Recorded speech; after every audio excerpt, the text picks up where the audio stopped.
In today's video, I'll show you how to fix blurry home screen on your iPhone. Let's get into the method. This problem is most likely caused by the default setting that is chosen when creating a wallpaper pair. First, long press in some space on the home screen and choose Edit in the top left corner. Now choose Edit Wallpaper from the list, and then you should see the blur option in the bottom right corner. Make sure this is off. You might want to toggle it on and off as well to see if this removes the blur by tapping on it. The other reason your wallpaper might be blurry is if the chosen wallpaper doesn't fully fit.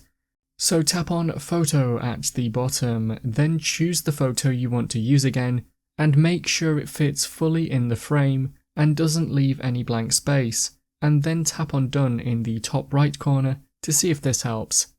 If that method didn't work, you might be on an older version of iOS, so check the link in the description for the method for that. That's how to fix blurry home screen on your iPhone.